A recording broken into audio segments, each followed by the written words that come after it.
5장. 금식한 지 3일째 되는 날, 에스더는 왕비의 옷을 입고 왕의 방에 마주 보이는 왕궁 안뜰에 섰습니다. 그때 왕은 방 안 보좌에 앉아 현관 쪽을 바라보고 있었습니다. 왕은 에스더 왕비가 뜰에 서 있는 모습을 보고 그녀를 어여삐 여겨 손에 들고 있던 금호를 내밀었습니다. 그러자 에스더가 가까이 다가가 금홀 끝에 손을 대었습니다. 왕이 물었습니다.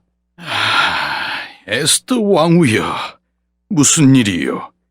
내게 무슨 부탁이라도 있소? 당신이 원한다면 내 나라의 절반이라도 주겠소.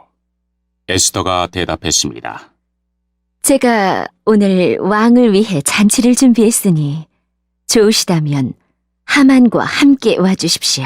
그러자 왕이 말했습니다. 곧 하만을 들라하여라. 에스더의 소원을 들어주겠다. 왕과 하만은 에스더가 준비한 잔치에 갔습니다. 포도주를 마시던 왕이 에스더에게 말했습니다. 당신이 바라는 것이 무엇이요? 내가 들어주겠소. 당신이 요청하는 것이 대체 무엇이요? 내 나라의 절반이라도 주겠소.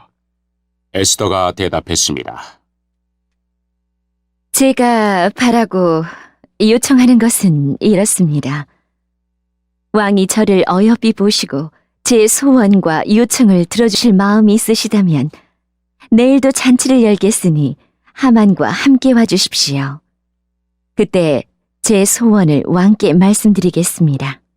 그날 하만은 즐거운 마음으로 왕궁문을 나오던 중 모르드게를 만났습니다. 모르드게는 여전히 일어나지도 않고 자기를 두려워하지도 않았습니다. 이를 본 하만은 너무도 화가 났습니다. 하지만 그는 화를 참고 집으로 돌아가서 친구들과 자기 아내 세레스를 불렀습니다. 그는 그들에게 자기의 재산과 아들이 많은 것과 왕이 그에게 명예를 주어 다른 귀족이나 신하들보다 높여주신 것을 말했습니다. 하만이 덧붙여서 말했습니다.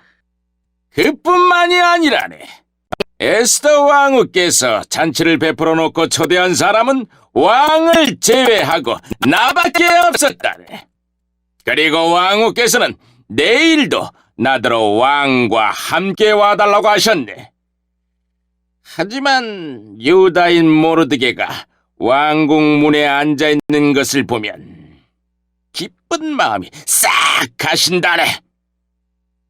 하만의 아내 세레스와 모든 친구들이 말했습니다. 50규빗 되는 장대를 세우고 내일 아침 왕에게 모르드게를 거기에 매달아 달라고 부탁하세요.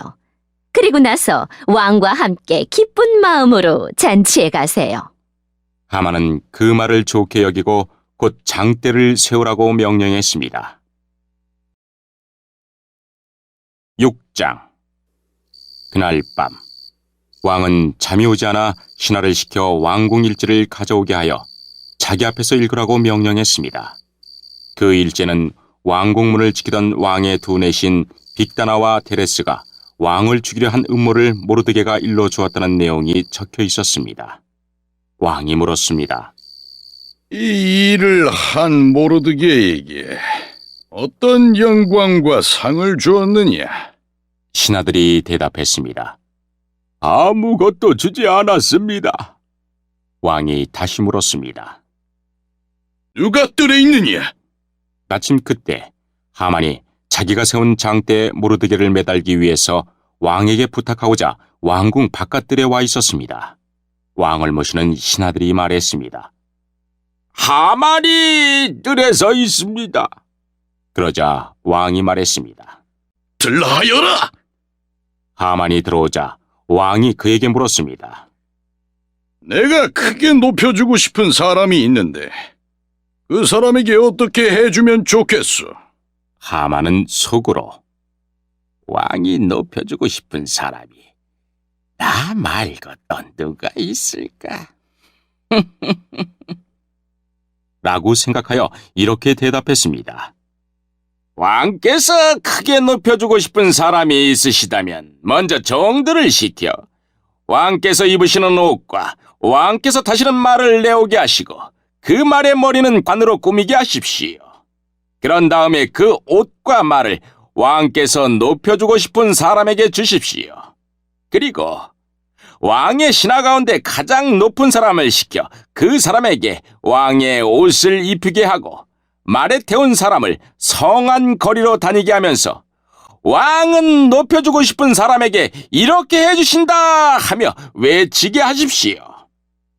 왕이 하만에게 명령했습니다. 어서 가서 왕궁문에 앉아있는 유다인 모르드게를 위해 그대가 말한 대로 옷과 말을 내오시오. 그대가 말한 것에서 하나도 빠뜨리지 말고 그대로 하시오. 하만은 왕의 명령대로 옷과 말을 내어와서 모르드게에게 옷을 입히고 그를 말에 태워 왕은 높여주고 싶은 사람에게 이렇게 해주신다 하고 성안거리를 외치고 다녔습니다. 그런 뒤에 모르드게는 다시 왕궁문으로 돌아갔습니다. 하만은 당황하고 부끄러워 얼굴을 가린 채 서둘러 집으로 갔습니다. 하만은 아내 세레스와 모든 친구들에게 자기에게 일어난 일을 빠짐없이 이야기했습니다. 하만의 아내와 그의 친구들이 말했습니다.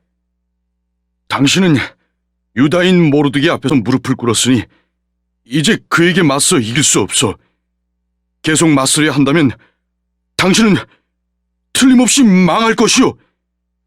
그들의 말이 끝나기도 전에 왕의 내시들이 하만의 집에 와서 에스더가 차린 잔치에 하만을 서둘러 데려갔습니다. 7장. 왕과 하만은 에스더가 차린 잔치에 갔습니다. 둘째 날에도 왕은 하만과 더불어 술을 마시다가 에스더에게 물었습니다. 당신이 바라는 것이 무엇이오? 내가 들어주겠소. 당신이 요청하는 것이 무엇이오? 내 나라의 절반이라도 주겠소. 그러자 에스더 왕후가 대답했습니다. 왕이 저를 어여삐 보신다면, 그리고 제 요청을 들어주실 마음이 있으시다면 제 목숨을 살려주십시오.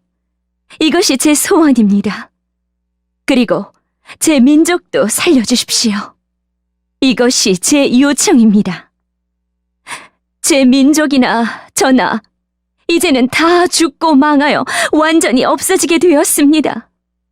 우리가 남종이나 여종으로 팔려가기만 해도 제가 잠자코 있었을 것입니다. 그만한 일을 가지고 왕을 번거롭게 해드리지 않았을 것입니다. 아하스웨로 왕이 에스더 왕후에게 물었습니다. 그게 누구요? 그가 어디에 있어? 누가 그런 짓을 하려 하오? 에스더가 말했습니다. 우리의 적, 우리의 원수는 바로 이 악한 하만입니다. 그 말이 끝나자 하만은 왕과 왕후 앞에서 두려움에 사로잡혔습니다. 화가 머리끝까지 난 왕은 자리에서 일어나 왕궁 뜰로 나갔습니다. 하만은 왕이 이미 자기를 죽이기로 결심한 것을 알고 자리에 남아 에스더에게 목숨만 살려달라고 빌었습니다. 왕이 왕궁뜰에서 잔치방으로 돌아와 보니 하만이 에스더가 기대는 침상에 엎드려 있었습니다. 그 모습을 보고 왕이 말했습니다. 내가 왕궁에 있는데도 이놈이 왕후를 덮치려 하는구나! 왕의 그 말이 떨어지기가 무섭게 종들이 달려들어 하만의 얼굴을 가렸습니다. 그때 왕을 모시던 내시 가운데 하르보나가 말했습니다. 하만이 자기 집에 높이가 50규빗 되는 장대를 세워놓았습니다. 그것은 왕을 해치려는 음모를 알려준 모르드게를 매달려고 준비해 놓은 것입니다. 왕이 말했습니다. 하만을 거기에 매달아라! 그러자 사람들이 모르드게를 달려고 하만이 세워놓은 바로 그 장대에 하만을 매달았습니다. 그런 뒤에야 왕의 분노가 가라앉았습니다.